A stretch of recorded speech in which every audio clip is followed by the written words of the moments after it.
You're listening to the ESO Network, your station for all things geek.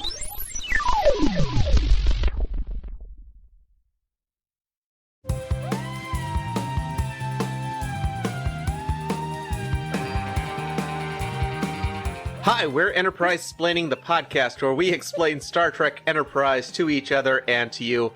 I'm Bill, and these are, as always, my co-hosts Maria. Hello! And Jamie. Hi. Laughing for no reason as I introduce the show. This is what we do. It was just a very loud hello. For You're you, just always so... the listener, it has been 2026 for some time, but for us, this is the first episode of the new year. And when last we left this podcast back in November, it was on a, shall we say, contentious note. With all of us cursing everyone who worked on this show and their progeny for 3 generations. Let's see if the show bounces back from this. Today, we are honored. We have a very special guest, Phil Plait, the bad astronomer himself. And since he's a bad astronomer, I'm sure he'll fit right in with the crew of the Enterprise. Yeah, I know that guy. Phil, please justify your existence. Who are you? I'm a Star Trek dork. I think that's why you guys invited me. Who am I? I am an astronomer and a science communicator. I write the Bad Astronomy newsletter, and I write for Scientific American. I've written the Bad Astronomy blog in years gone by.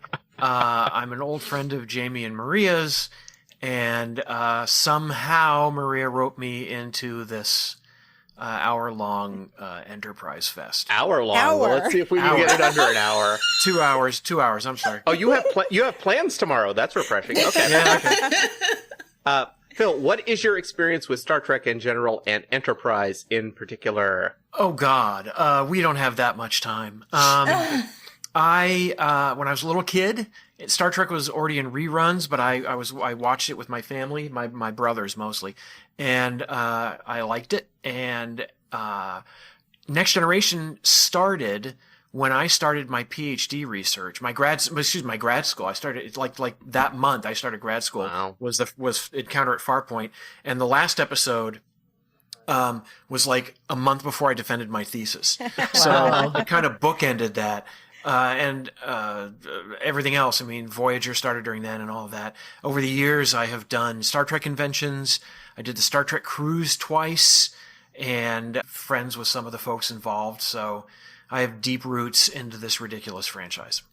Sharp-eared listeners will remember that back in our episode on Rogue Planet, Maria reached out to you for some advice on what was obviously a rock-solid episode that made perfect sense.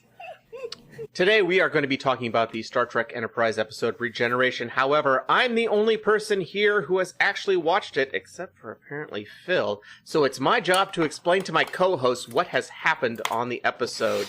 A little bit of business. We, of course, have t-shirts. You can get the Enterprise logo and the Porthos Appreciation Society t-shirts.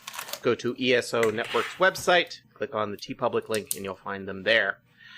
Computer! Tell us about the episode we are going to be watching this week. Regeneration. The remnants of an alien ship and 2 frozen cybernetic bodies are uncovered in the Arctic by a research team. The aliens soon thaw out and flee Earth, taking the research team with them. And now it's time for 2 truths and a lie. I'm going to tell you 2 truths and 1 lie about this episode, and we're going to see if my co-host can guess which is which. Phil, since you've seen this episode, I assume you have to recuse yourself, unless you have really, I'm really that good at lying. What is your memory of it? I saw it when it aired, and Okay. I may have seen it in a repeat at some point, but it would have been whenever the heck the show was on, 20 years ago now, so Sure. I don't know. We'll see. Okay.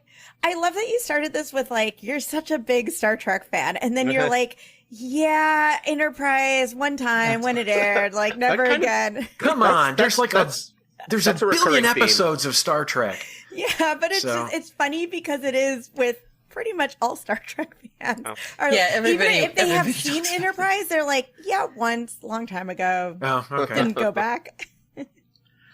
2 truths and a lie, and in all fairness, Jamie and Maria, I will tell you, one of these truths is kind of a cheat. Ah, all right, Just to give you a heads up here. all right. Statement 1. Shuttle Pod 1 is renamed for a fallen crew member. Oh. Statement number 2. Phlox's wife shows up. No, not again. But it might be a different one. Oh, yeah, he does have other wives. Yeah. Statement number 3. The crew are threatened by an unnamed cybernetic race that threatens to assimilate them.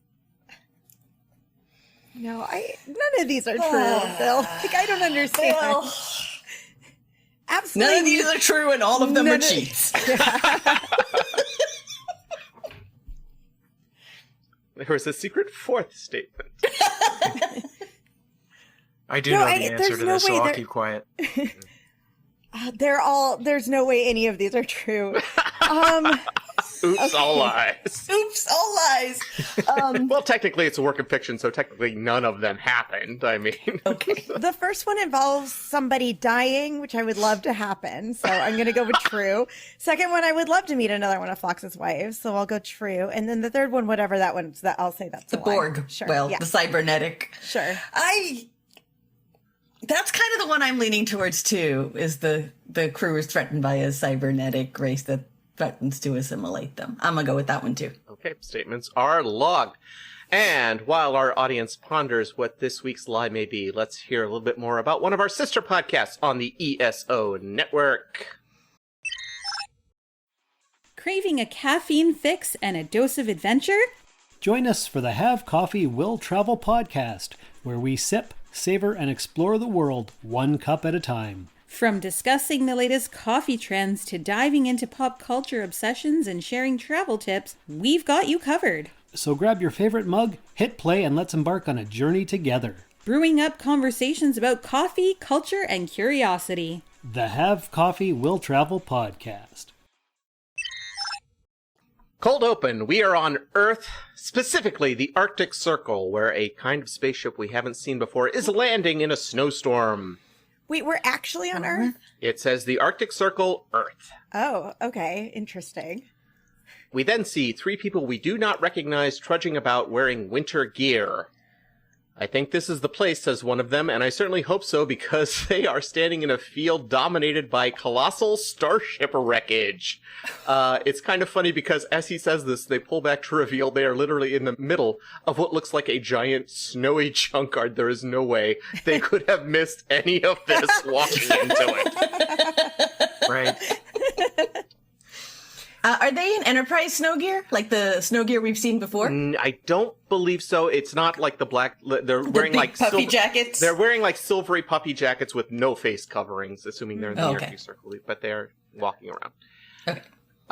Take a look around, says the person who's in charge. I believe we later learn his name is Drake.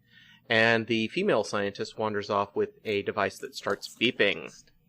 There's a female Yeah, scientist? there's a woman. There is a That's woman. amazing. We get She so probably few won't of say those on much. this show. She follows her little beeping device, goes over, she wipes away some snow, and only a few inches down, totally encased in ice, is a What body. could it possibly be? Oh, a body. Oh, I thought it was going to be like, I thought it was going to say like NX-01 and it was going to be like, oh no, it's the Enterprise. It's humanoid. Oh my God. It's Oh gray my God, is skinned. it Travis? It's got black metal crap all over its face. It's a Borg. It's a Borg! Dun dun dun. Oh man, we got slammed in the cold open, Jamie! Yeah, you guys screwed up real bad. I got tricked from the when First Plait Pod gave us 2 truths and a lie for the whole second half of the season, and there was like Travis dies in a cold open. Right. So I thought it was him. Hey, it's been a long road, which means it's time for Jamie's Diane Warren update of the year. Ba-ba-bum. For us. And it really is. All right, so yeah, Maria kind of knows. Billy, you don't know. I've been Bill spoiled definitely on this, doesn't but, know. this is a doozy. Before we go into it, Phil, what are your thoughts on the theme song? Well, it's been a long road. I hate it. I'm in that group. The thing is, they're gonna diverge from the other Star Treks and not have a sort of a classical music opening. Fine. I just don't like the song. I think it's overwrought. and it's just not my cup of tea. I know a lot of people like it, and that's fine. I don't make fun of people for their taste, except Maria. But I get the feeling that people who like it, I feel like they like it ironically. It's cheesy. It's Stockholm syndrome. I've been listening to it so much. Hey, Jamie, before you go into your update, can I tell you a thing I learned about the theme song? Oh, sure. The last time I did this, I told you that I looked it up, and the name of the theme song is not actually Faith of the Heart. Stephen has corrected me because he looked it up further, and here's what he discovered. When this song was sung by Rod Stewart for Patch Adams, it was called Faith of the Heart. But when they did it for Enterprise, they changed the name to Where My Heart Will Take Me or whatever it was. That is really funny. Is this like that bullshit where paleontologists find a new bone and it's like, oh, Brontosaurus isn't Brontosaurus anymore. It's Brachiosaurus. And now it's Brontosaurus again. Or, it's for copyright reasons. They changed, one word and one note, and so it's a different song now. My Diane Warren update this week is some very important breaking personal news. A couple weeks ago on Blue Sky, user Punsultant, like consultant, but with pun, which I love, posted a video of a ska cover of Faith of the Heart that he said he commissioned for $300 from the musician Jer, who runs the YouTube account Ska Network, where they post like a lot of ska covers of popular music, and it went a little bit virally. And I saw it, and I was like, you know who would love this? Diane Warren. But Diane Warren's not on Blue Sky, so I was like, well, how can I send this to Diane Warren? So I went onto Instagram, where she's got her DMs open, and I just sent her a message. Oh my God. With a link to the ska cover of Faith of the Heart and told her I thought she'd like it. And a day went by, I didn't hear back, and then a week, then a month, I didn't hear anything. I kind of forgot about it. And then I woke up on New Year's Eve morning and I see that I have a message from Diane Warren. What? She responded.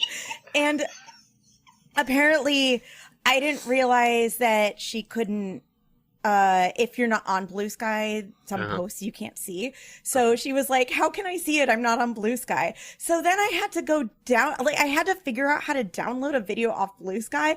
And then I put it in Dropbox and sent her a Dropbox link, which could have been a link to, I was like, is she going to open this link? Like, it could be anything. Wow. I could be sending her a virus. But no, she opened it and then she responded and said that she loved it. And then I sent her, cause she wanted more information about it. So I sent her some of Jer's, info so that she could, and I was like, they're the person that created this. You need to contact them. But anyway, so yeah. And I saw Maria that day and I was like, yeah. So Jamie comes to my New Year's Eve party and is like, oh, by the way, Diane Warren messaged me today. And I'm like, what? This is the biggest thing that's happened on Enterprise Splaining ever. Well, Maria, I wasn't company even the one who told excluded, you. of course. Present company. Well, you've not been released yet.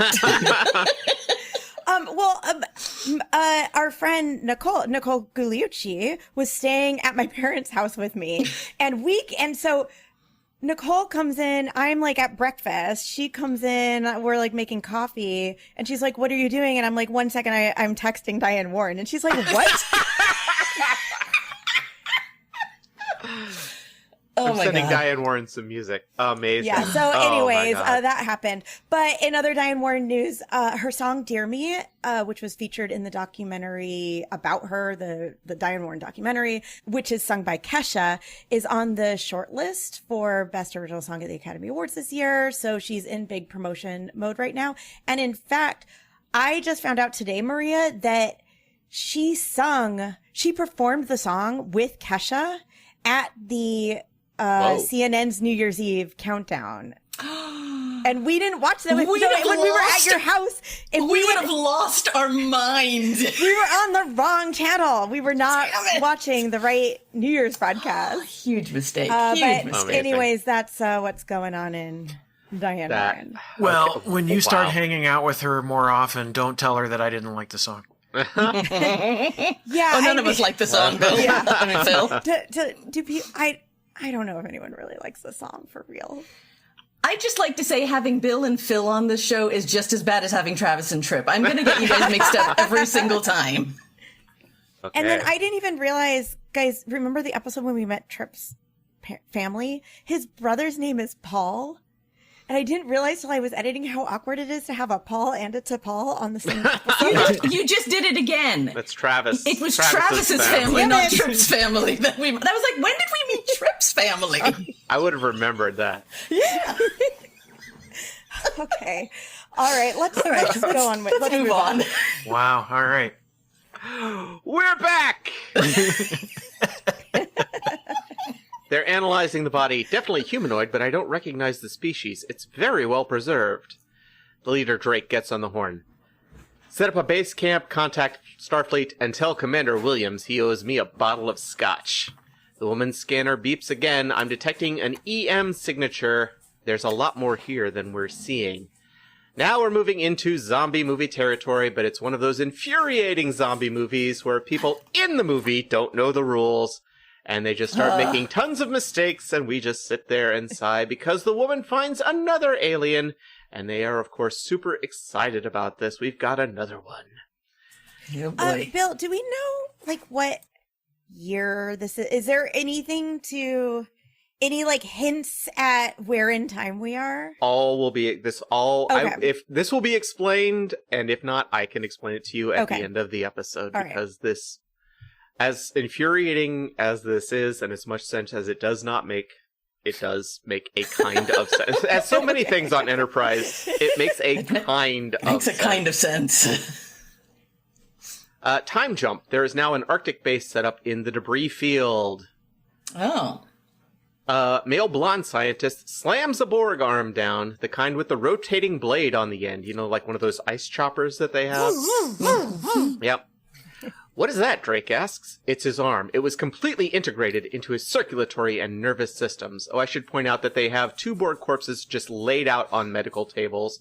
They've run a genetic analysis, and what's interesting is they belong to 2 different species. The female scientist is inside the same room trying to analyze a piece of metal they found. She can't identify the alloy, but with this damage, maybe their warp drive exploded. She's carbon dated it, and the debris has been there for about 100 years. Now, what happened 100 years ago in Star Trek continuity? That's right. Star Trek First Contact. Okay. Sorry, wait, which one is that? That is the Next Generation episode where the Borg tried to invade Earth in the past and traveled back through time, and the Enterprise crew met Zephram Cochrane and caused First Contact to happen while Picard was losing his fucking mind about trying to kill all the Borg. Okay. And Deanna got drunk. It's a funny scene. So, quick question for Phil. I have a vague understanding about how carbon dating works, but here's the problem.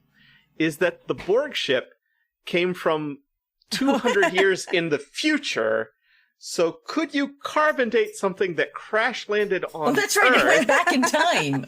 to 100 years ago, if it is in fact 200 years in the future for them? Oh, I see. Yes and no. Okay.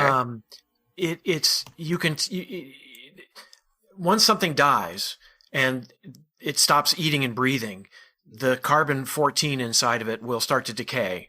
And you can measure that how much carbon-14 compared to carbon-12, and that tells you how long that thing's been dead, basically. So if it crashed 100 years ago, by carbon dating, they could do that. The problem is you're assuming the carbon isotopes, carbon-14 and carbon-12, are the same everywhere in the universe as opposed to just on Earth. So that won't work because they come from a Borg ship, and they're eating Borg stuff. And for all we know, they want their carbon to be purely... monoisotopic, as we say in the business. All carbon-12, for example. I don't know. I'm just making this up. But, so, it... What, science? Yeah, it works in principle, but not in practice. Science is what's the line from 30 Rock? Science is whatever we want it to be. Yeah. It's part of my job. I mean, I do a lot of science consulting for stuff. And so it's like they put me on the spot a lot. Like, how does this work? And it's like, well, it won't, but let's see what I can, finagle to make up something and make it work. So, yeah.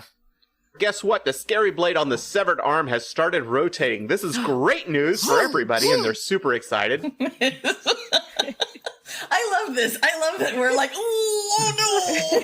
Time jump. Blonde scientist is showing Drake a blood sample. Tiny devices are repairing the cell membranes. It's a form of nanotechnology. Oh, it's being repaired? Oh shit! It's repairing itself. They're fucked. Repairing itself. Mm-hmm. They're repairing the bodies and the machinery as well. Blonde scientist then suggests they move the bodies to Module 3, refreeze them, and examine them under controlled conditions.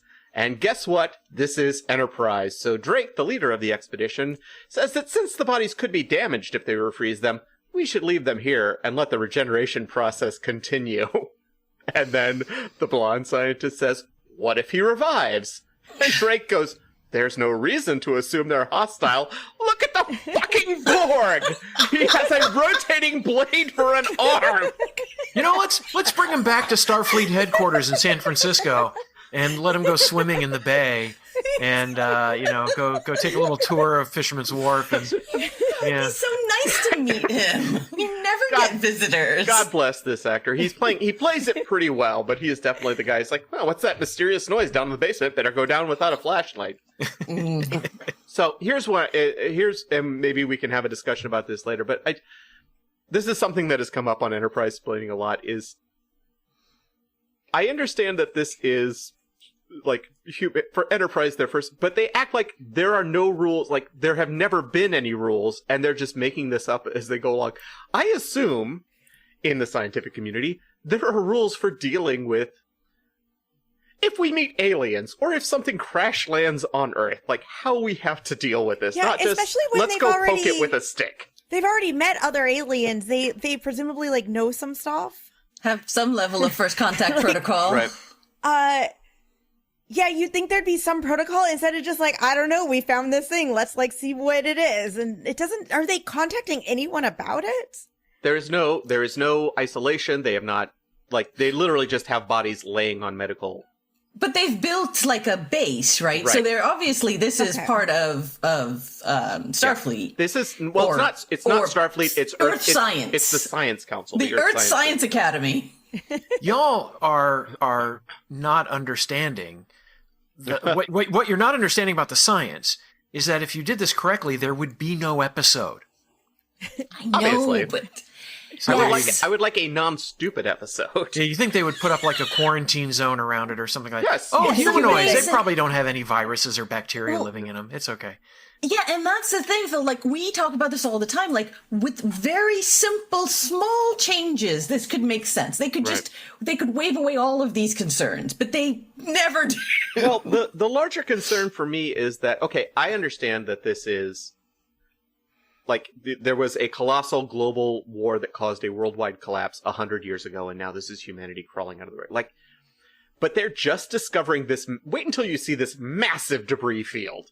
Like, this, and I understand it's the Arctic Circle and not a lot of people are there, but like, there are giant structures like jutting like hundreds of feet up into the air. Was recently uncovered. That's all. Just the ice was shifting. Apparently. That's what they do in The Thing in the movie. Yeah. Oh, the ice around here is moving around. Oh, there it is. Yeah. Okay. Yeah. So, anyway, so they decide to be idiots about this. Well, and Drake says, well, Starfleet has asked us to find out everything we can. Keep them here for now. We'll see what happens. Woof. This does seem like the thing. There's big thing vibes. Yeah. Back outside, the female scientist reports her findings. All the hull fragments have the same curvature. This ship was a perfect sphere, 600 meters in diameter. Then she detects a warp signature, so they open a hatch to expose whatever is under there. She literally says to Drake, hey, help me open this thing.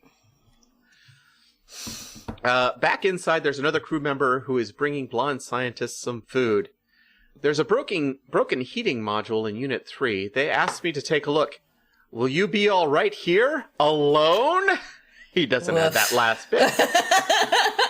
Go ahead, I'll be fine. Narrator, he was not fine. He hears a strange noise, so he heads over. They have more bodies out of the ice now.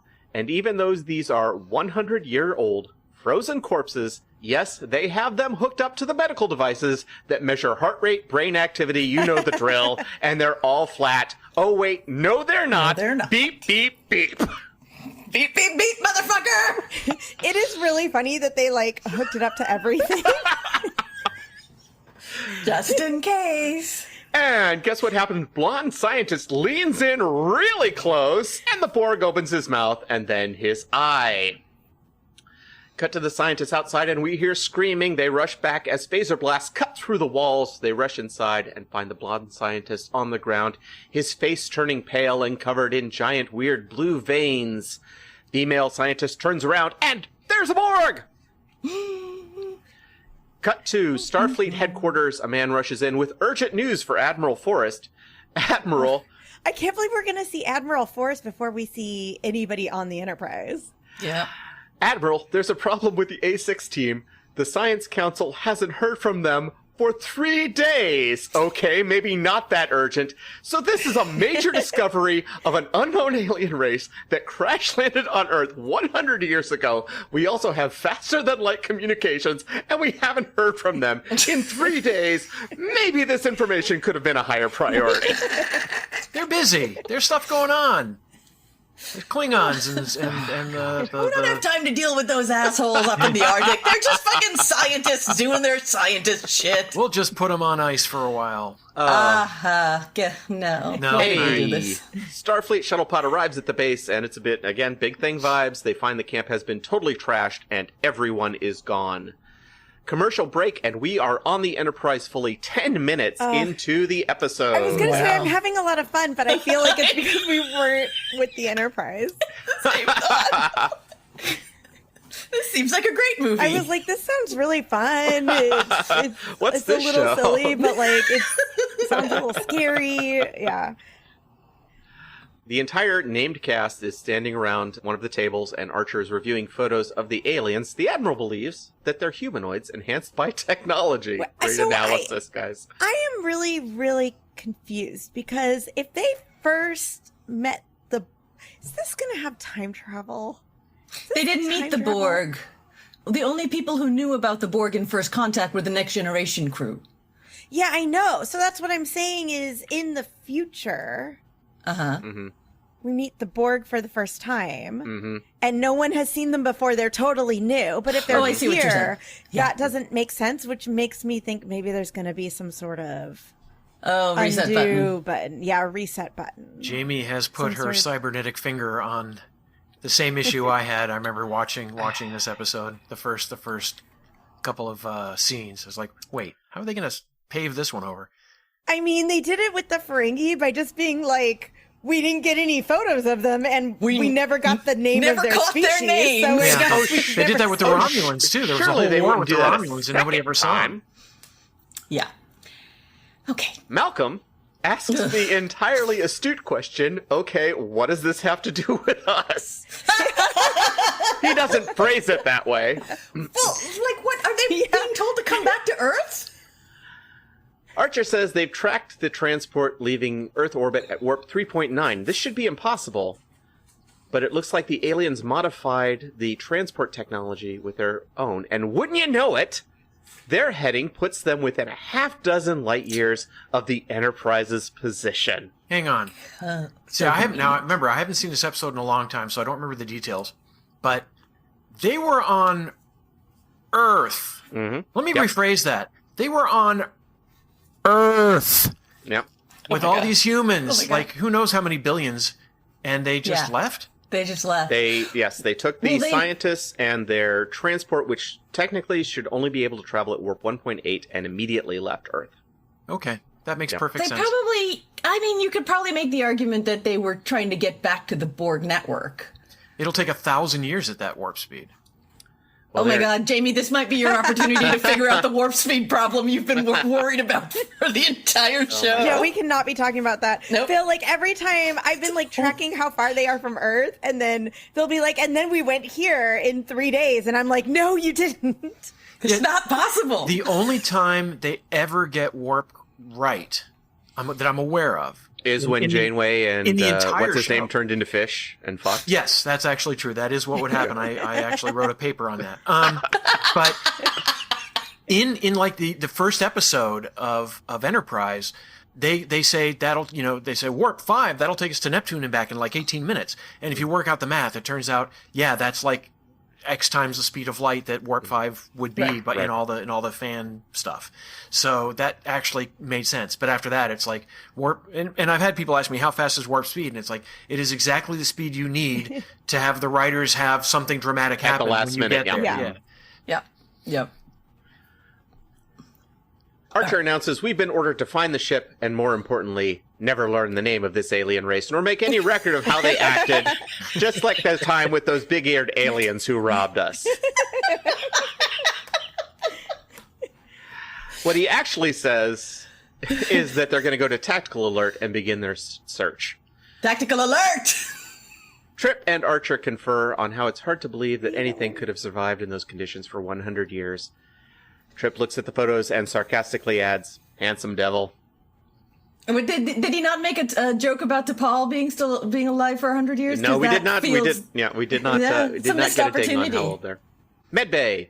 Malcolm asks for Phlox's help analyzing the data the scientists took. He thinks that if they understand the yield of their weapons, they'll have a better idea of what they're up against. While this happens, Malcolm pontificates about what kind of race would replace a perfectly good limb with prosthetics, leading to the question, how do they know they had perfectly good limbs? Because they've only seen them. Yeah, that's what I was just going to say. Like, how do you know what the deal is? Yeah. Phlox says, you, of all people, should be open to technology, and Malcolm says, as long as it's on the outside, and Phlox says, if your heart was damaged, would you take an artificial replacement or die? Mm-hmm.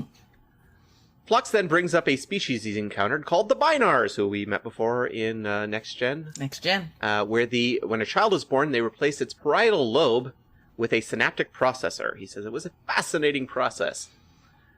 I should point out that it's very funny when you guys see it. The way they represent analyzing the data is showing a photo of the limb, and then they have the little scanner lines going over it as if this represents anything, but that's just a visual cue. Malcolm then wonders how the aliens were able to overpower a heavily armed research team, and I'm like, it's the Borg. We know it's the Borg. We know what's going on. The show drives me crazy when they act like we don't know what's going on. Yeah, like, I get that the people in the show don't know, but like, everybody watching it knows. There is not one person who was watching you can get to it. the end of the second season of Enterprise who had not seen TNG. Right. I think that's a fair bet. Archer's room, he is focused on reading something we can't yet make out. T'Pol hails him. They're receiving an automated distress call from a Tarkalian freighter. He rushes to the bridge, and Hoshi, wearing her big-ass earpiece, reads the distress signal. We are under attack by an unidentified species. I repeat, unidentified. I cannot stress how strongly we do not know the name of this species.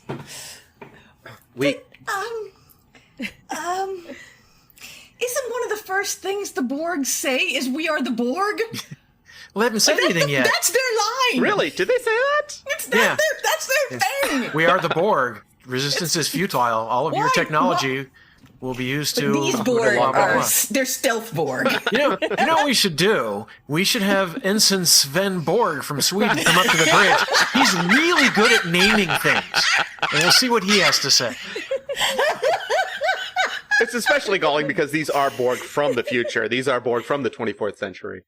Phil, it's even funnier because I keep insisting that at some point in this show, an ensign named Jeffries is going to die in one of the tubes. Conduits, and it's going to become a Jeffries tube. Well, I'll add that in the Best of Both Worlds cliffhanger in Star Trek back in whenever it was, 1990, whatever it was, I was in grad school and we had a Halloween party that year, and it was a Borg themed party, and so we had the whole house dressed up, decorated in Borg stuff with the wires hanging everywhere that we stole from the astronomy department. Don't tell anybody. And nobody listens to this podcast, right? And God, no. And we all dressed up as Borg, and I had a little like screwdriver in my hand, and a friend of mine made his artificial arm with a tennis racket on the end, so he was Bjorn at Borg. So I thought I would throw that in there. Nice. We cut to the transport spaceship we saw before, but now it's all green with glowing accents, and it is attacking a freighter using some kind of cutting beam. Archer hails. No good. The ship charges weapons and opens fire on Enterprise. Malcolm is surprised. Those transports aren't normally armed. Obviously, the engines aren't the only systems they've upgraded, adds T'Pol. Any human biosigns? Asks Archer. 9, but the readings are erratic. They shoot again. Archer tells Malcolm to disable their weapons. 2 clean shots, and it works. The transport starts to go to warp. Before he can pursue them, though, Archer asks for a sensor scan on the freighter, and there are 2 faint life signs with minimal life support. Archer decides to rescue them first, and the transport escapes. Ooh. Medbay and the 2 Tarkalians are alive. They have kind of, how to best describe them, they have ridges on their face. They're not bumpy-headed aliens. You don't say. Well, no, they don't have bumpy ridged, skulls, but they're okay. ridges. They're almost like Cardassian adjacent, I would say. But are they Borg? They're Borgified? Or The they're just... Tarkalians alive, but guess what? They have pale patches on their face and big blue veins spreading out everywhere. No. Phlox notes that the nanoprobes have infiltrated their systems, and are these 2 people restrained in any way? Hell no. Phlox explains that they're being transformed into the cybernetic hybrids, and Archer rubs his 2 brain cells together. As T'Pol points out, the same thing is probably happening to the humans. Archer asks if Phlox can remove the probes, and he says not surgically, they're multiplying too quickly. He's trying a retrovirus, but it's not working. T'Pol wisely points out that they should be isolated in the decon chamber, but Phlox objects. He won't be able to treat them as effectively. I don't believe they're a danger to the crew. What the hell, Phlox? Archer splits the difference and has Malcolm post a guard. Oh, yeah, that's going to be useful. We cut to Archer's room, an extreme close-up of him reading something. It's the same screen we saw before. If you look closely, it is a photo of a man in PhD gowns giving what looks like a commencement address. Oh. Huh. T'Pol enters with an update, no sign of the transport. And Archer says, there was something familiar about all of this, but I couldn't put my finger on it until I tried to find a speech Zephyrin Cochrane gave 89 years ago. He was, of course, obsessed with Zephyrin Cochrane as a child. And when he was giving a commencement address at Princeton, he started to talk about what really happened during First Contact. He mentioned a group of cybernetic creatures from the future who tried to stop his first warp flight as he was living in Montana. He also said they were defeated by a group of humans who were also from the future. T'Pol blows this off. As I recall, Cochrane was famous for his imaginative stories. He was also known to be frequently intoxicated. There, Grandpa. Let's get you home. Yep. Archer says that he recanted the story years later, probably after a visit from the Department of Temporal Investigations. But here we go. It is confirmed. We are now corpse fucking Star Trek First Contact.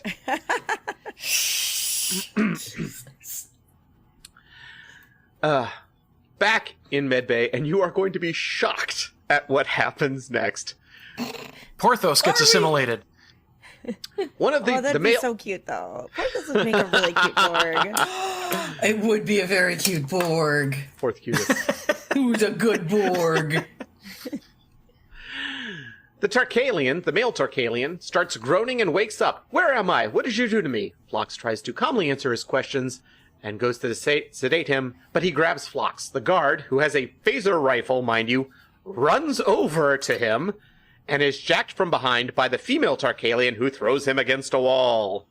Phlox and the male struggle, and then Phlox gets stabbed in the neck with nanotubes. He's out. The 2 Tarkalians climb up a ladder and escape from Medbay. Oh, and when you watch this, this is just something that struck me. I laughed when I saw this. Check out the insignia on the Tarkalian uniforms. Honest to God, it looks like a giant pair of testicles hanging from a bar. It looks like the insignia of their ship is truck nuts. I'm not joking.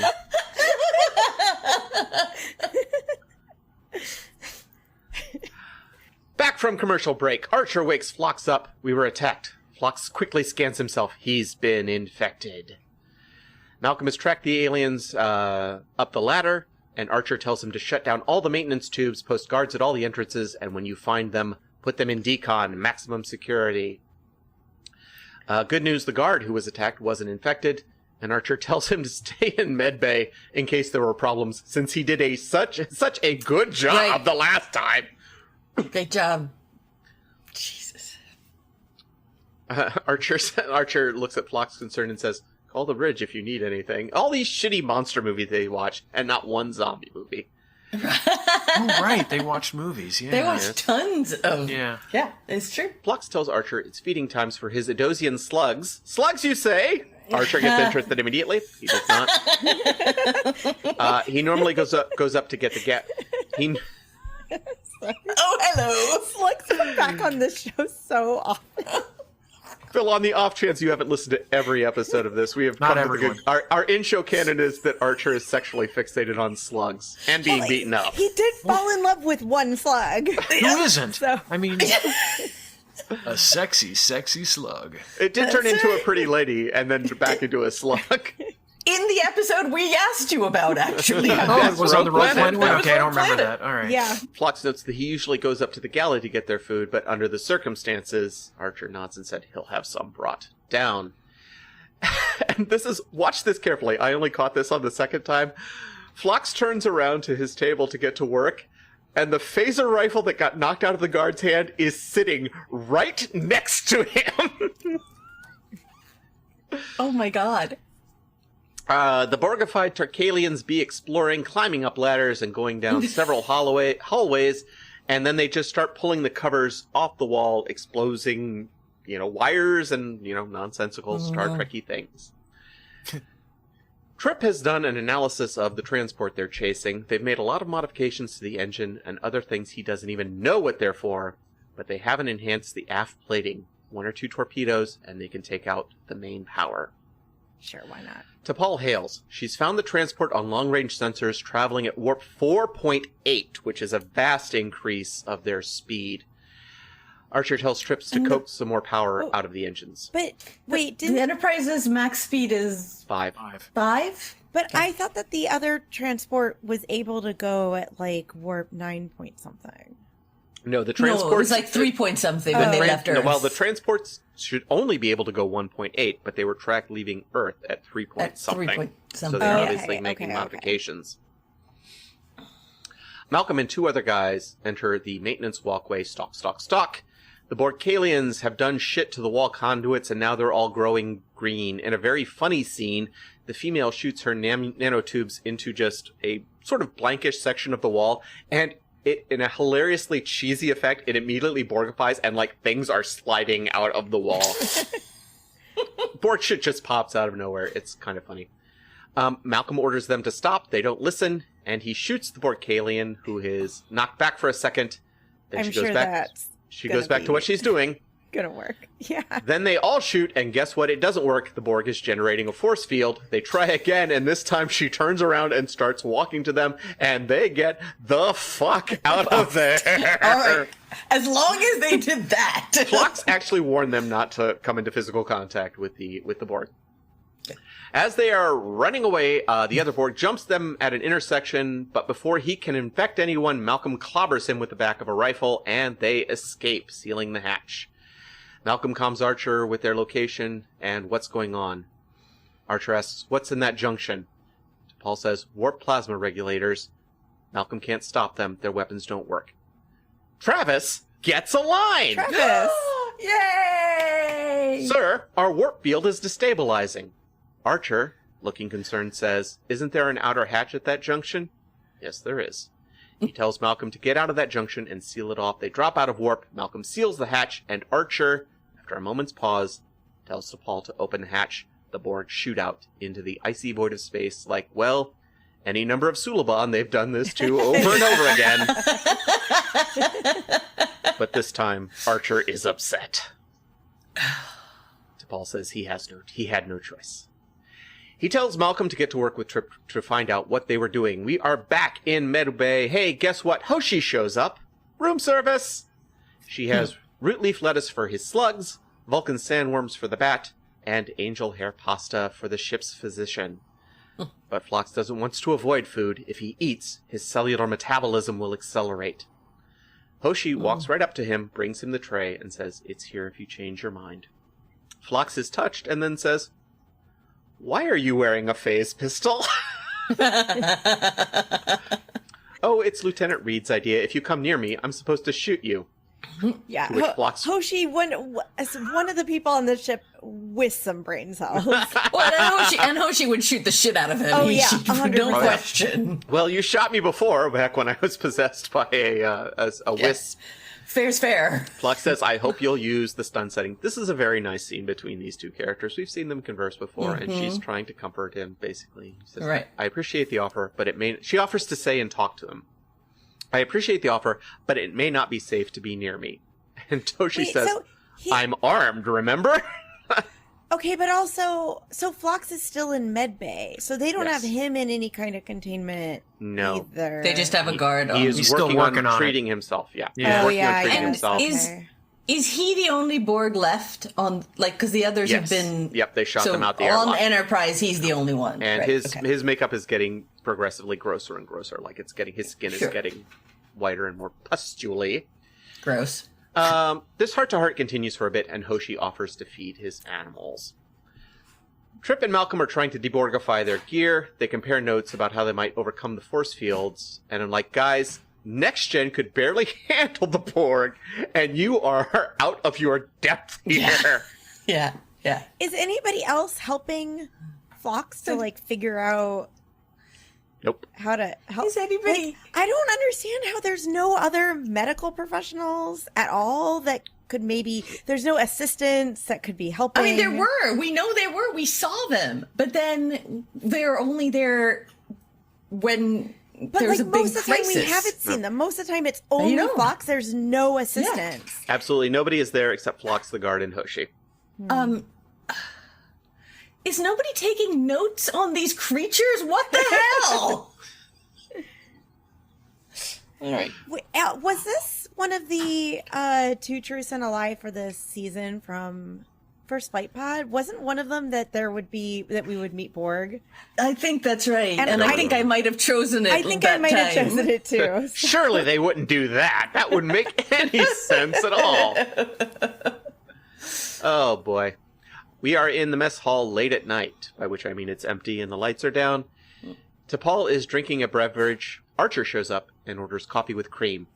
We get a shout-out to crewman Cunningham, who's still on duty if Archer wants any food, but coffee is all Archer wants. He sits down at T'Pol's table. She says, Lieutenant Reed informed me that you plan to disable the transport when we find it. And Archer plans to save everybody. And T'Pol points out that this could be difficult. There are 29 life forms on that ship. Also, they already killed two. So...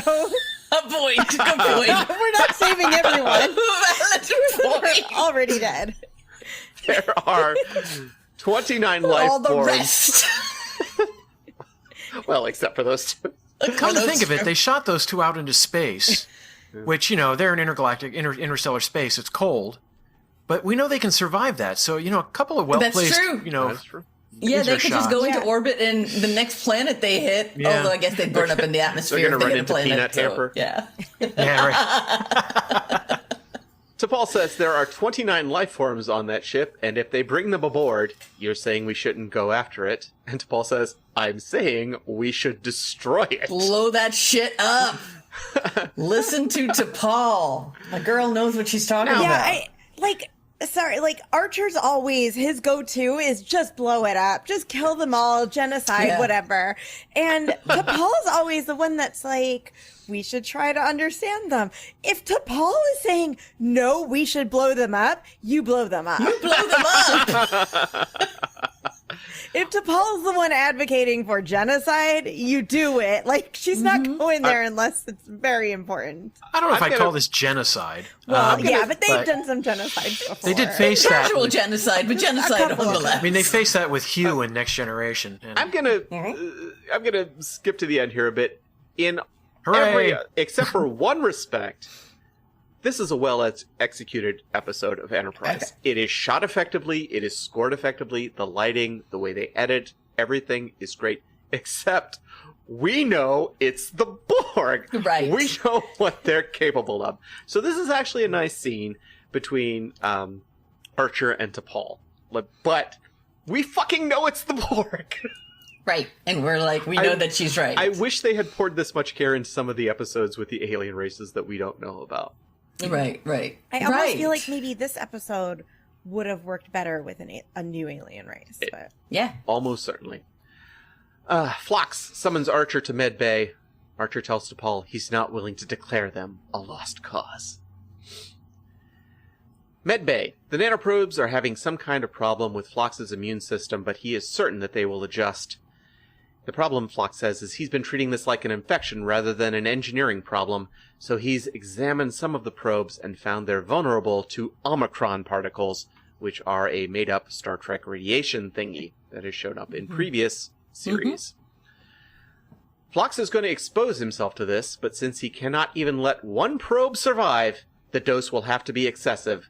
He hands Archer a hypospray in case he's unsuccessful. What is it? Phlox says, a cure of sorts. It contains a neural toxin that will terminate my synaptic functions within a matter of seconds.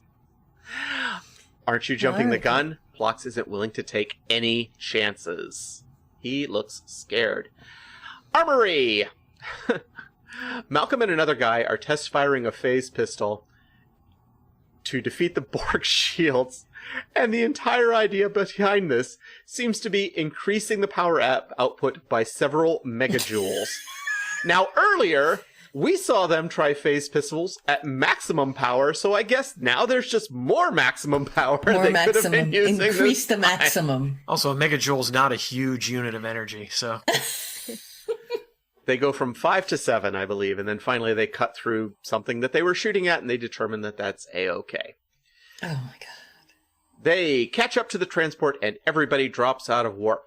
The Borg starts sending a transmission, some kind of activation sequence, according to Hoshi. She can't block it, and on the Enterprise, all sorts of green shit in the room that the two other Borg were in gets even more green, and Trip doesn't like it not one bit. Things start growing wonky, main power is going down, and they're losing weapons. The aliens hail the Enterprise, audio only, and guess what they say? You will be assimilated, resistance is futile, never mind who we are, we're not going to bring that up at this point. Well, you called it, Maria, you got it. We are the... Sorry, let me take that again. I sneezed. They broke up. The Borg are like, they know who we are. Let's just do the main part. Fine. Hi, guys. It's us. You'll be assimilated. Guess who? Guess who? They do the thing where you walk up behind somebody and put your hand over their eyes. Guess who this is? The transport. I know that they have to do this to like make it working continuity, but it is really funny. Fucking show. Ridiculous. It also still makes no sense because I feel like all of this stuff would be so well documented that even if we don't know their name, the second we run across them again in the future, we're going to remember. The phrase, you will be assimilated, baby, yeah. Like, that's absolutely terrifying thing. The last line of the show is T'Pol's like, don't forget to write this down in your report. He goes, yeah, I'll get to it. Yeah. That was my two big complaints about this episode were, where are the records for this? And, there's a lot going on. Maybe, but you would expect they have good database searching in the future. Archivists. And also, like you pointed out, Bill, this is like 100 years before TOS even. So, their technology is not up to 24th century Borg. No, they should have been destroyed immediately. They recorded on like a mini disc, something that nobody bothered to translate the records over to a readable format. So it's like all the information that was on floppies and diskettes that we can't get anymore. And apparently, Crusher doesn't have access to Omicron technology. She never tried that. When the Borg were there. So. Yeah, there's some maybe some continuity issues in this episode. A few, yeah, This just a fucking couple. show. I feel like you could have had this episode with some slight changes and just not had it be the Borg. Right. Because it sounds like a really good episode, but I do feel like then it creates all these other questions. It would just be easier to just be like, let's tell the same story, but it's not the Borg. Mm-hmm. I don't know how you would do that. I mean, this whole thing is based on the fact that the Borg crash landed on Earth, so it would have to be an entirely different kind of show. Right. Yeah, And I well, think- you wouldn't have. Then you wouldn't have that part of it, I guess. Yeah, they definitely just wanted to introduce this. But I mean, I feel like, well, and maybe they will have some answer to why nobody knows. It doesn't sound like they did, though. But, like, maybe they will have an answer to that. But even if you were like, okay, it was like 2 Borg and they were weak and they only had this one shuttlecraft and a couple of people, so that is a different, like, they weren't strong enough to be able, it's not like it's a whole cube or whatever. That would make sense they for did, me. That, all of that would make some amount of sense. You don't, because we know there's no Borg. You don't have the resources. You don't have to worry about that. They're not connected to the collective, or they are, but they're too far away to do Yeah, anything. that way They would they're, have like, been if they had different assimilated Earth when they had the chance. Right. If they just assimilated Earth, like, come on, I mean, this man. whole- What this are whole these, thing, like, that whole rookie movie- fucking Borgs here? That whole movie where they go back in time to assimilate Earth, their whole mission was to assimilate Earth. But in this case, it's like, you know what? Let's pump the brakes here a little bit, and we're going to go fly off their it. mission, right? Because they had been on Earth. They Well, I were the believe- ones who were there to do it. And I'm not remembering this correctly, the mission was not to assimilate Earth, although they certainly could have done that. It was to prevent the first contact that prevent led to the first creation of the Federation. Well, which true, is the true. thing that- That is- But backup plan, guys. They're good at backup yeah, plans. they could have. Anyway, back to what actually happens in this episode.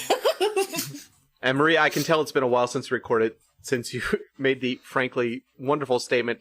Maybe there'll be an explanation at some point. Yeah, that's fair. Transport closes in on Enterprise and starts firing. Trip's trying to get the power online, but it's gonna be a few minutes. The bridge be exploding, and Archer has an idea. The transporter is still online, so he and Malcolm are going to go on the ship so we can see exactly what we all know a Borg ship looks like on the inside.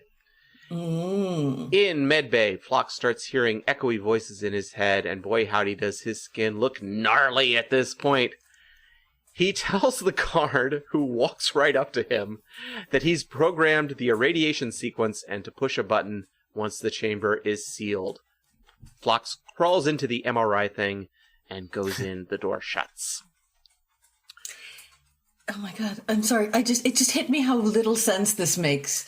If they had something, clearly Phlox is not going to die here. Clearly they're going to have fixed Phlox somehow, and they have a way to fix a Borg infestation. Yeah, there you in go. their database. They know how to do this. Do you know the amount of how much this would have helped? Okay, Maria, think about this. I know. What name are they going to file it under?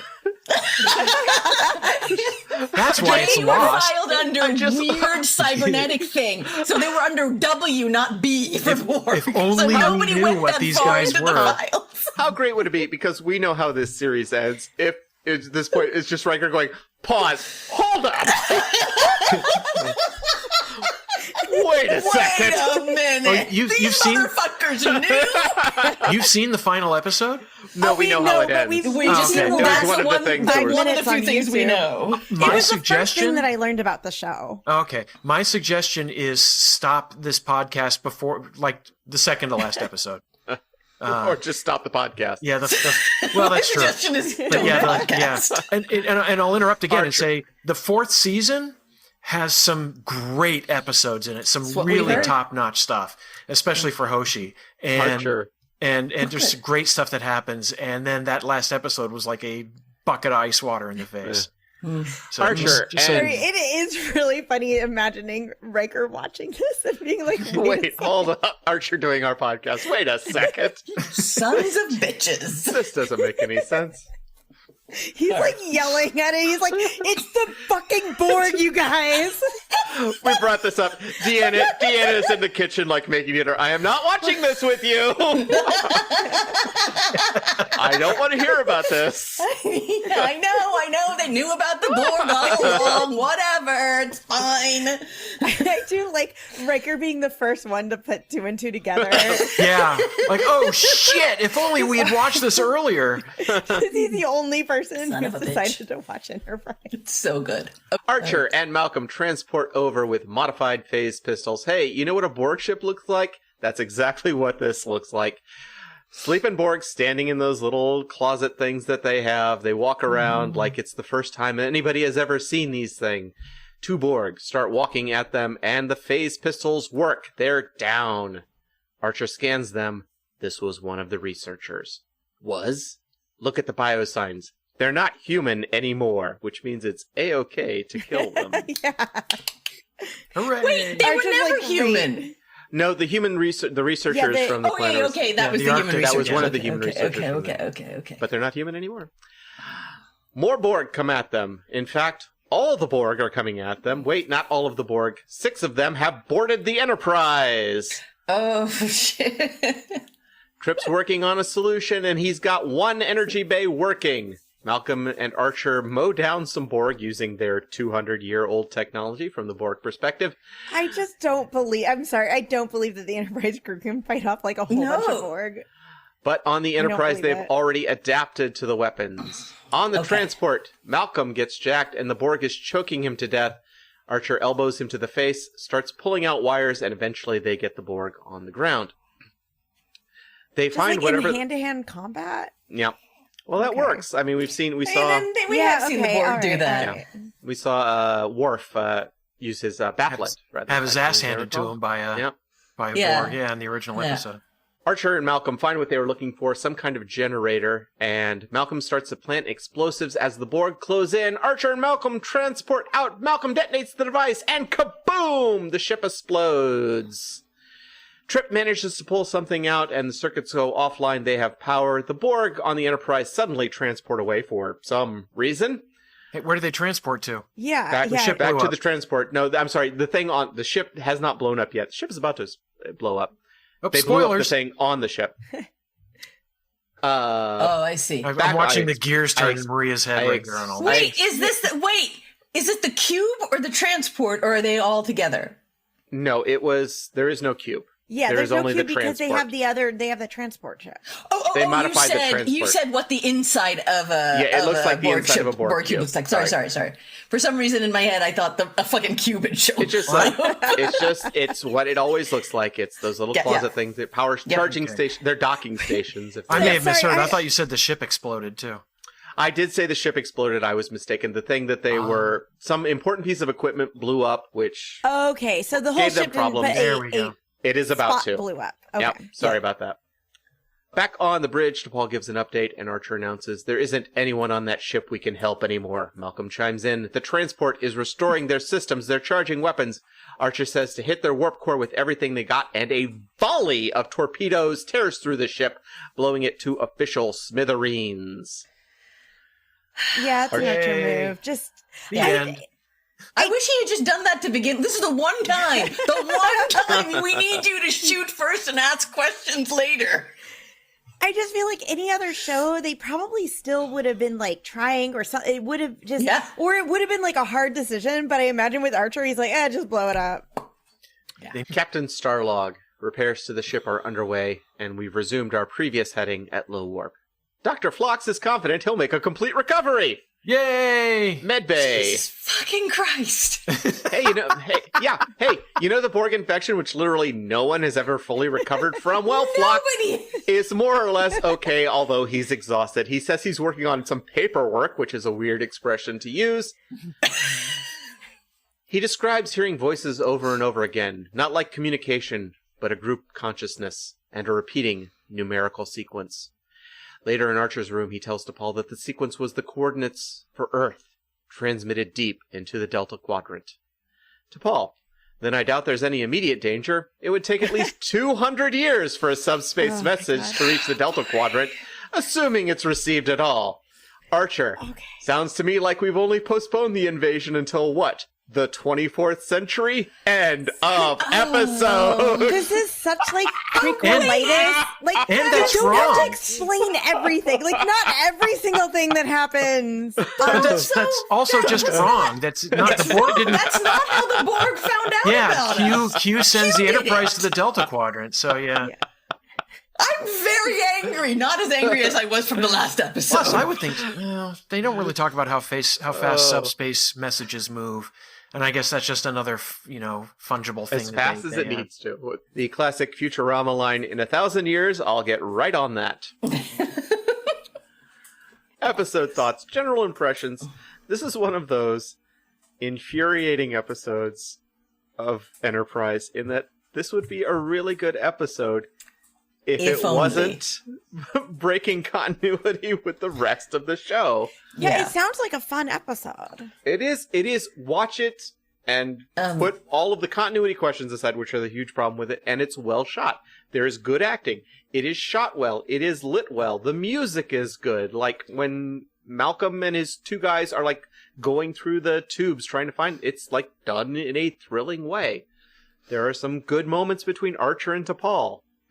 So. Bill, do you think it's useful to rewatch First Contact? It's a pretty fun movie. I think it's the best of the next gen I movies. love that movie. I'm just saying, for this, I mean, it seems like I kind of feel like I want to watch it just to kind of get a little bit of, like, because I don't really remember how the Borg fit in. Like, I remember the general idea, but I don't know if it's going to add anything to this episode. I was reading the Memory Alpha page for it, and they said that in the debris field you can see bits of the Enterprise hull that broke off as they were battling it, but there's not. I don't think you're going to get. Right. Yeah. And Jamie, you've seen First Contact, right? I don't know. So that's what I'm like checking. I feel like you should watch. If you haven't, then you should probably watch it. It sounds kind of familiar, and it's worth watching for sure. It's the best of the next gen movies. It's a really fun one. The thing is that I thought I hadn't seen any of the next gen movies, but it sounds really fun. I do remember them like going to Earth in the past and meeting Zephyr Cochrane. So I must have seen probably have. But okay. Yeah. Anyway. And he says, "That'll do, Picard. That'll do." See, that's a babe joke. There you go. We got it. Thank you, Phil. So, 2 truths and a lie. The lie was that a shuttle pod is renamed after one of the crew members. The cheat that's too bad. Was that Phlox's wife does show up. However, it is actor John Billingsley's wife, Benita Friedrich C. Wait, I was gonna say who played one of the scientists. So Bill, that's such a cheat. That's a huge fucking cheat, But I man. told you it was there. Yeah, but she's not Phlox's wife. That's a cheat. Yeah, I call told you it was fucking a cheat. shenanigans. Yeah, I'm with Bill. It's not This Phlox's episode wife. needs an asterisk. Used to take this abuse from a woman who claimed caves play no part in this episode when it started in a fucking cave. Yeah. Who doesn't love a cave? Anyway. Me! I do not love a cave. One of my I get every cave episode of this show. Have you seen Lower Decks with the cave episode? Oh, yeah. Yes. Oh, yeah. We are well familiar. So funny. Oh my god. Well, every single time there has been a cave on Enterprise, somehow Maria has gotten assigned to that episode. Even when we've swapped episodes and then she's gotten it. No matter what we do, every cave episode. If there's a cave, I'm your girl. My unfortunately. lie was going to be that the shuttle pods are renamed Aramis, Athos, and Porthos, but I figured you guys always pick up on my Porthos-related lies, so I did not. Speaking of which, Porthos Good Boy Scale, no Porthos in this episode whatsoever. That's not good. I would have loved a Borg Porthos. Saucy section. Such a good boy. How sexy was this episode on a scale from Hugh to the sexiest Borg of all? That's right, Alice Krieg as the Borg Queen blowing on Data's arm hair. Fight me. Not particularly sexy at all. Yeah. Yeah. These Borg are particularly gross, probably because we see some of the Borg who are, obviously full Borg with like mechanical stuff, but the Tarkalians and other aliens who turn into Borg just basically get more and more pussy and blue veiny, and it's kind of gross. Counterpoint, there was a slug. There was a slug. That's true. Well, we didn't see the slug. They only mentioned the slug. Archer bursts in at the end. Oh, the slug's okay. Never asked, never answered for something on this episode that makes no sense and was never explained. No, perfect episode. Flawless logic. No notes. The Borg. They write anything down. The Borg, who always identify themselves every fucking chance they get, never say, "We are the Borg." Also, the Enterprise crew never bothers to make a note of this species or what happened on this for future generations. That bugged me a lot. With this Ferengi. The Ferengi. Like, okay, you don't need to know their names to be able to describe This them. is far more egregious than the Ferengi It's far thing. more egregious, for sure. Technical difficulties, the most technobabble thing that happened on this episode. Hey, you know how no one is ever fully cured of Borg parasites, and this was a major plot point of Picard? Guess what? Yeah.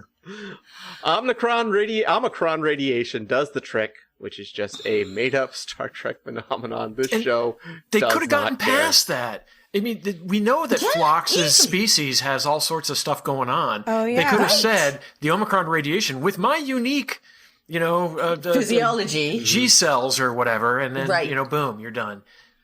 Yeah, Easy or that peasy. it because it was so soon and something about these are the things that Because bother those- me. because- I don't mind when I want good stories, and I understand that sometimes that means that they're gonna have to be a little wiggly with reality and continuity, but just come up with something, say something. You are working in a world where you can make up any kind of whatever radiation or anything. Just come up with some line that Yeah, we are explains it. passing and through an I'm area good of with that. space which is particularly unique. Right. It will give us this ability for a minute. You can do all kinds of stuff with it. It's just, it's sorry, Bill, you said this, but I don't remember. So Phlox was fully cured. Didn't you say something about he could still hear something? As he was passing out, as he was about to undergo the radiation treatment, we hear this. Oh. We start hearing these echoey voices in his head. Okay, but then that's gone. Right. When he's cured. Completely Great. cured. Okay, no problems whatsoever. This show. What the Phlox? The creepiest thing Phlox said in this episode. He didn't say anything creepy, but man, did he look gross as the, he didn't get cool at all. Basically looked like a glowing white sore growing over his face. It was, nasty. Yes, Chef. Any mentions of Chef? There are no mentions of Chef, but Hoshi does bring down a meal from the mess. Angel hair pasta. Did it look good?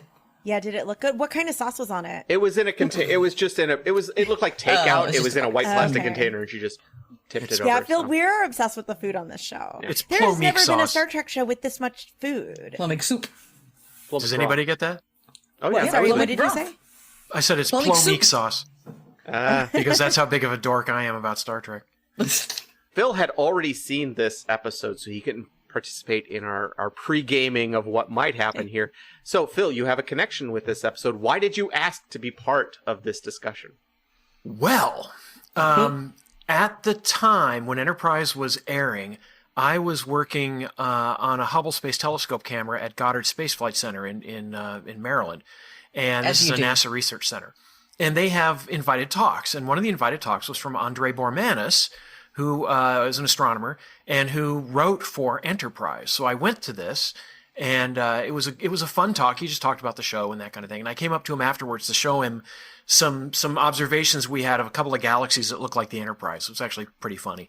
And we started talking, and he said, "Listen, if you're ever in LA, come by." And it turns out a few months later, I was in LA to give a talk. And so I sent him an email like, "Hey, I'm here." He's like, "Well, drop by and I'll take you on a tour of the set." And so I got to walk around the set. It was super cool. Cool. It was really funny because I was at a NASA center the day before, and I was looking at one of their F-18 high altitude jets that they fly in to measure weather and stuff like that.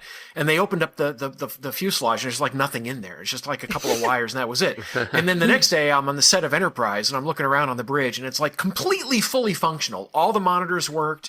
There's wires everywhere, and it's like, that's weird that the made-up TV show looks more real than the actual. That's so cool. So Andre's taking me around, and he showed me the shuttle pods, which is how I knew they were called Pooh 1 and Pooh 2. I thought that was very funny. As we're walking around, and they were filming First Flight at that time. So I actually got to see the scene where Archer's in the... we haven't No seen spoilers, that. We that's haven't the seen next that episode episode. yet. Oh, okay. I thought, is it? Yep. Oh, Yeah, it's in the I see. next episode. They made them out of order because... Yeah. Well, okay. There's a scene in a bar. It's not important. And I got to watch them film that. That was cool. And I got to meet Scott Bakula, which was also very cool. Nice. For like 2 seconds, but it was I'm so neat. jealous. However, as we're walking around, I see, I don't know if it's a spoiler, but there's a cave. And, The devil, you say. I'm sure you'll find out about shit, this am one, I up Maria. next? And I can tell you about that later. But sitting like on a table was just some equipment. And sitting there was what was very clearly one of those Borg nodules, the green tetrahedron thing that hang from the Oh, yeah. ceiling. Oh I can't my remember God, what they were awesome. called. Some sort of conduit, some nodule, something like that. Node. And EPS conduit, power maybe? node, maybe. Or power conduit, yes. And I looked at it and I was like, wait a minute. And Andre's like, oh, yeah, you probably shouldn't have seen that. And I said, so you're going to have Borg? And he's like, yeah, but, we have a way of handling it, da-da-da-da-da. So I thought that was really funny. So I couldn't tell anybody anything. And it was killing me. All my friends and everything. It's like, I know something super cool. And the episode came out and I was more prone to enjoy it because of that. Of course. Of course. But it still bugged me. A couple of things still bugged me, but we talked about all that. Oh, sure. So that was super fun. That's so cool. Oh, have fun. Fantastic. Now, this is a segment of our show we like to call Will's Hollow Rex, brought to you by Eric, trademark, where we each give our recommendations for non-Enterprise related content we've been consuming in our holodecks this week, as William Riker is stomping about the house angry about all the problems that this episode has created. Phil, would you like to start with your recommendation? Sure. Star Trek has a lot of time travel in it, and it is handled quite unusually in the show, that sometimes they, it's a little inconsistent. The movie 12 Monkeys sparked a TV show called 12 Monkeys. It went 4 seasons on Sci-Fi. It is excellent. It is a time travel show. It's based on the movie, but it goes in a different direction. And it is incredibly tightly written. It's very clear in the last episode that they had everything in mind the entire time from the first thing they shot. And I'll add that the showrunner on that, the co-showrunner, is Terry Matalas, who was also the showrunner on Picard Season 3. And he is fantastic. And he was a huge time travel fan and everything. And so that show, I highly recommend it. Such a good movie, and also such a good show, and also Jamie just met Todd Stashwick. I was just about to say this guy named Todd told me I had to watch it because I can never remember his last name. He is so good in Picard, and he's great in 12 Monkeys. I haven't seen Picard. I've actually never seen anything with him. He's great. We were kind of walking by him at a con, and then my friend just chatted with him briefly, and then he's like, "Oh no, let me tell you about everything." I ended up having to promise him that I would watch 12 Monkeys, and he also made me promise I would watch the first 4 seasons of Supernatural, but not an episode more. He was a very nice guy. It was just so funny because I was just like, I'm going to leave because I don't want to bother you. I don't even know who you are. And he was just like, no, let me tell you more. Let me tell. I love that so much. My friend said something about to me, telling me that I needed to watch Supernatural with her, the episode that I guess he's in an episode. And he's like, you haven't seen Supernatural? And then he just talked my ear off about it for 10 minutes or something. Thank you, Phil. Maria, what is your recommendation for this episode? My recommendation is a movie I watched last night called One of Them Days. It stars Kiki Palmer and SZA, and it is her first full feature-length movie, I think. Anyway, it's a super fun comedy. They're best friends and roommates. They find out that one of their boyfriends has blown their rent money, and they have 8 hours to get that money before they get evicted. It's a delightful movie. Highly recommend. It's on Netflix, and I think you can rent it on Prime Video if you want. It's called One of Them Days. Thank you, Maria. Jamie, what is your recommendation? I'm going to cheat a little bit, and instead of doing a new recommendation, I'm going to give you some updates on some old recommendations. I bet I can guess what it is! Is it? Oh my God, I just finished. I got 3 updates. Okay, one second. The first one... I know what you're going to say. The first one is that I previously recommended the musician Jensen McRae. If you'll recall, she's the folk pop singer who wears glasses. I love her. Narrows it down. Okay, I'll look her right up. The only one. I'll search on that. She's Jensen McRae, not Tate McRae, not Addison Rae, not Ray. Not Carly Rae Jepsen. not Ray Cyrus. Not Sugar Ray. Jensen McRae. I previously recommended her album, Are You Happy Now? She came out with a new album this year called I Don't Know How, But They Found Me, and it is so good. It's a no skip album. Every song's really good. Highly recommend. Second recommendation. I was previously mocked by Bill and Maria, and then later at one point also by Rebecca Watson when we had her on, because I recommended a little book Did not that mock I you. loved that I read 2 years ago. I gave you shit for About this? sexy gay hockey players called I Heated did not give you Rivalry. shit for this. Mockery, no. Never. People ask me- never. okay, let's I continue. would never. I want it. I put it on my list Okay, to read. yeah. Okay, Maria, you're off the hook. Bill and Rebecca. That checks out. No, I was I don't think excited. anyone needs me to tell them that it is now the TV show of 2025. It is best show of the year.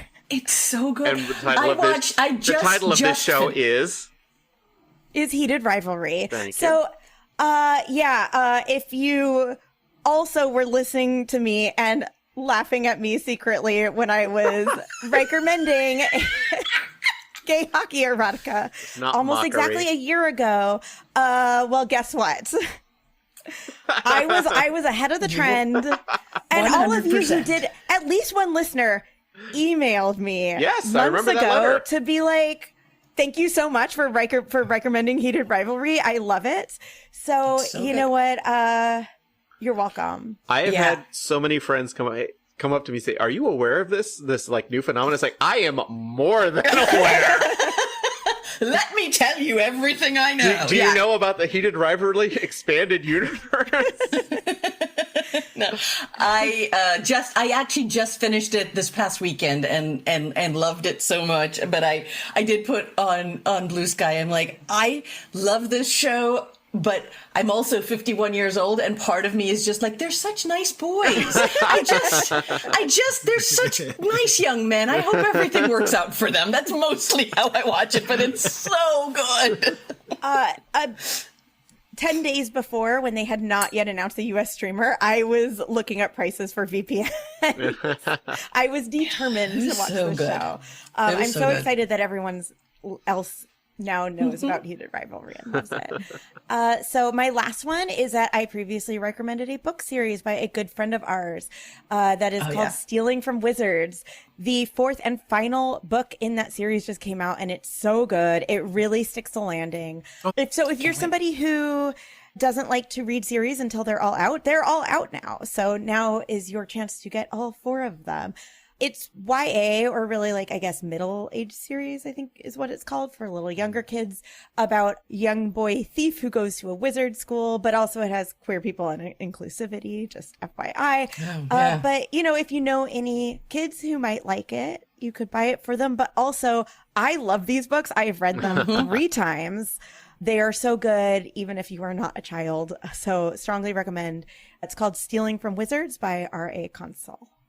So great. Great stuff. My recommendation for the episode is a 1973 film called Day of the Jackal, which I just rewatched because I am currently reading the book on which it is based. It is a cat and mouse game between an assassin trying to kill French President Charles de Gaulle and the police detective trying to stop him. It's an absolutely fantastic thriller about 2 absolute professionals going about their job. It shows you everything, but it does not drag at all. And as I say, I'm also currently reading the book, which is very good, by Frederick Forsyth. Phil, where can people find out more about what you do? Well, you can just type in my name into your favorite search engine, and you'll find the thousands of things I have done over the past 40 years. But right now I'm writing for Scientific American, which is a dream come true. I write a column called The Universe, which is on every Friday. And I have a newsletter that comes out 3 times a week called the Bad Astronomy Newsletter. And I'm just on various and sundry other things. I crash course astronomy. You'll find I've written books and stuff too. Fantastic. Thank you so much for being part of this episode.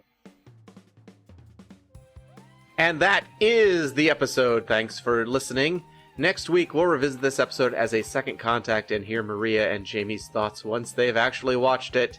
Special thanks to our producer K.O. Myers at Particulate Media. Thanks to our friend David for our beautiful cover art, and to John Stephen King for being the voice of our computer. If you like this show, please take a few minutes and just rate, review, and subscribe on your podcast app of choice and tell your friends about it. It really helps us out and we appreciate it. You can follow our discussions and our fans' discussions on Instagram and Facebook as Enterprise Splaining and on Blue Sky as @EnterpriseSplain. You can also email us any comments, questions, or concerns that says, seriously, what the fuck? They didn't write down any of this?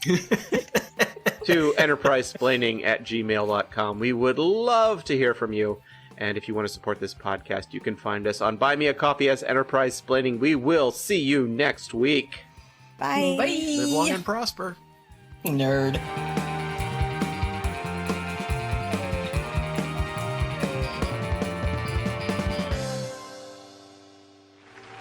Computer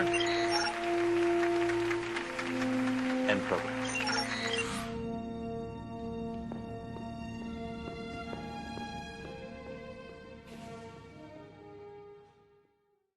Hello, hello. Hi, can you hear us? Hi, hello. Hello, hello, Bill hello, talking hello, to you hello. now. Can you hear anything? We continue to speak. Yeah, it's a lying piece of shit is what it is. It's saying it's connected and it's not. So, to hell with that. This has been a broadcast of the ESO Network. Be part of the crew and help support our shows by donating to our ESO Patreon or by shopping at the TeePublic store, which can all be found at www.esonetwork.com. The ESO Network, your station for all things geek.